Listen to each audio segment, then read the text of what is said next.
If only.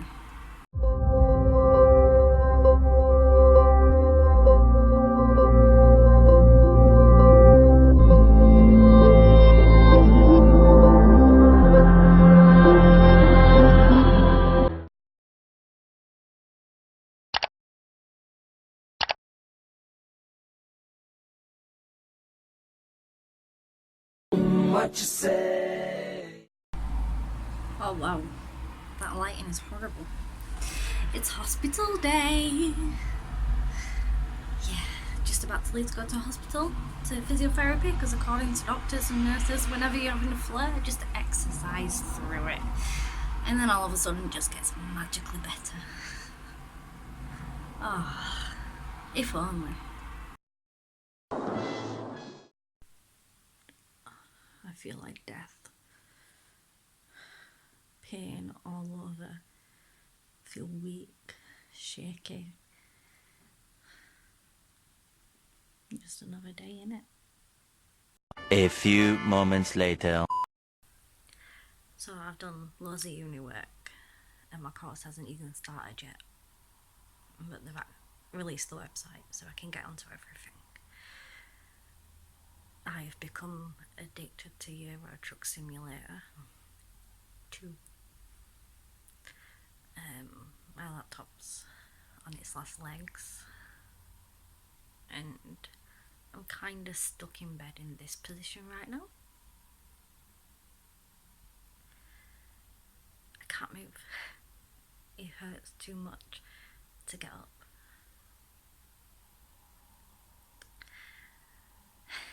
This is just another part of it.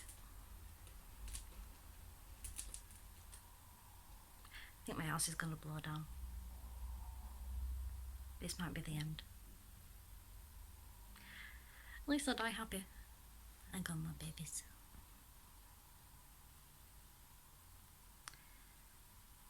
Chronic illness is lonely. Hell no. Hi. So today's original plan was to get up and get dressed, take my meds and go for the walk. Just get out of the house. You know, yes, I'd be on crutches, but just be like I used to be. Go to the canal, you know, go walking down the backs, you know, just go out. And then womanhood stuff happened. And then endometriosis happened. And now I feel like a balloon that's being stabbed. So the plan has changed to staying at home with coffee, painkillers, and shitty daytime TV. This is why I shouldn't plan stuff. If I go anywhere, it will be to the chemist to pick up my medication. And even then, I can't be asked doing that. It's so fun. I can't even explain what this pain's like. It's just wiped everything out of me.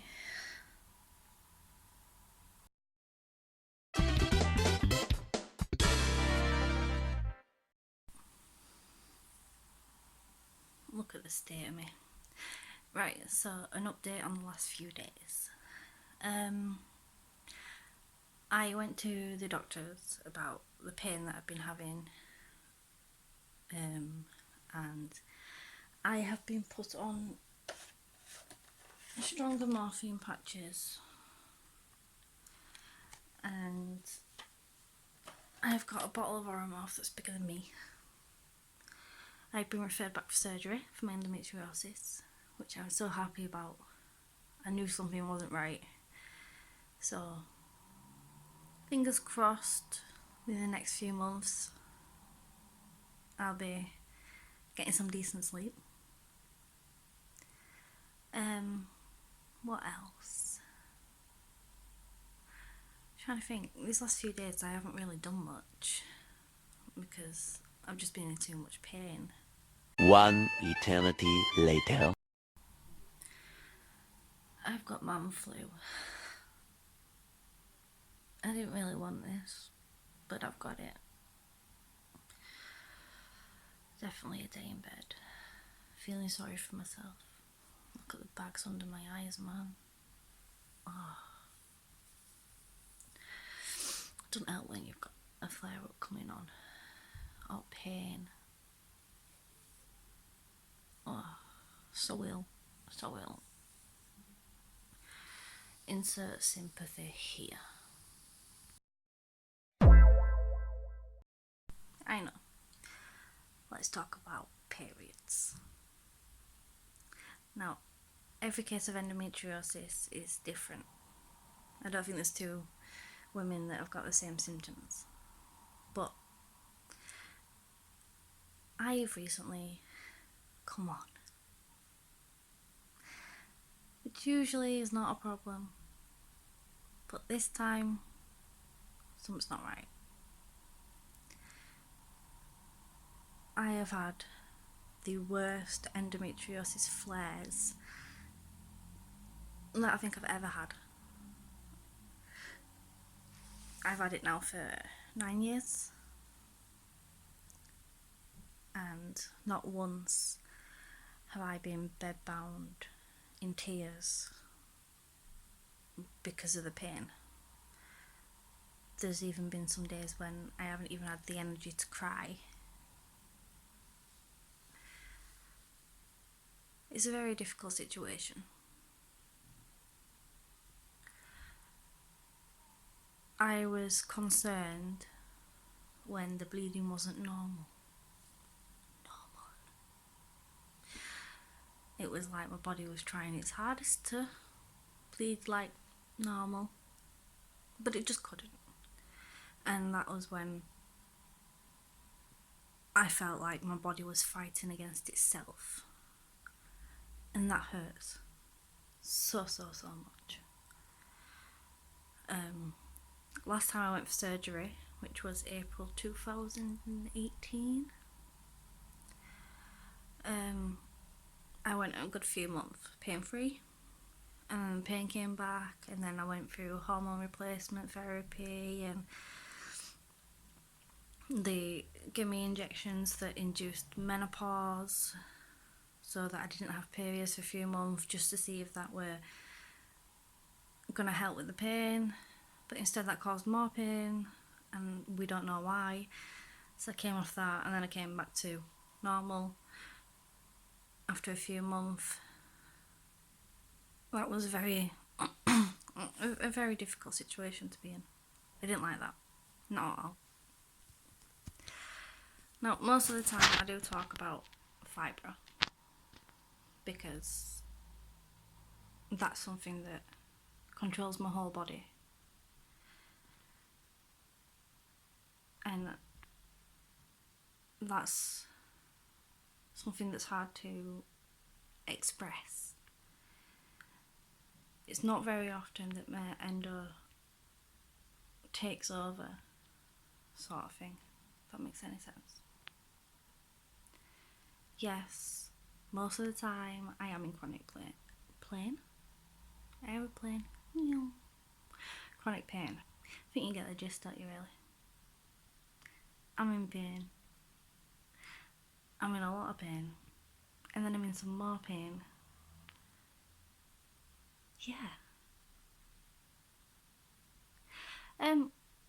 These past few days I have been a first class moody bitch.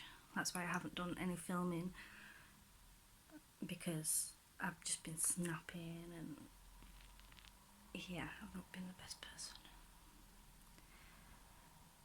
But that's obviously linked to being a female and, dying, being murdered from the inside out.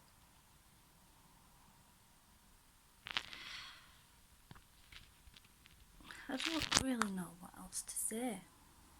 I mean, I look like death because I haven't really made an effort in my life for about 2 days now. Insert handprint there. Don't worry, I have been showering. I'm not a complete mong. I just keep getting back into bed and staying in bed. And what else is there? I have played so much Euro Truck Simulator that I think I'm now qualified to be a HGV driver. I mean, I wouldn't trust me in an actual truck, but I got the brains to do it. My university course hasn't even started yet, but they've opened the website, so I have started doing it, and I have done quite a lot. And ironically, the whole first topic is about infectious diseases and illnesses, and one of the subsections is chronic illness, and I was like, oh my god, this was made for me. I got this. And then my brain went dead. And it was on about the difference between chronic illnesses and short-term illnesses. And chronic illness means, quotation marks, an illness that is slowly developing and prolongs for more than 3 months. Trust me, this has been more than 3 months. If it was 3 months, I'd be happy with that. But it's not.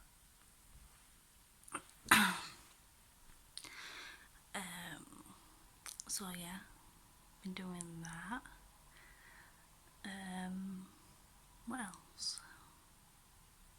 I've become a sad act and started playing Coin Master to the point where I made a new Facebook account so I could have 2 Coin Master games. I am a nerd.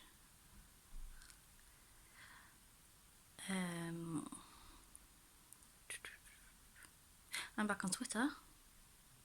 I still have no idea how it works, but I made it all purple and pretty, so that made me happy. Back on Twitter. What else?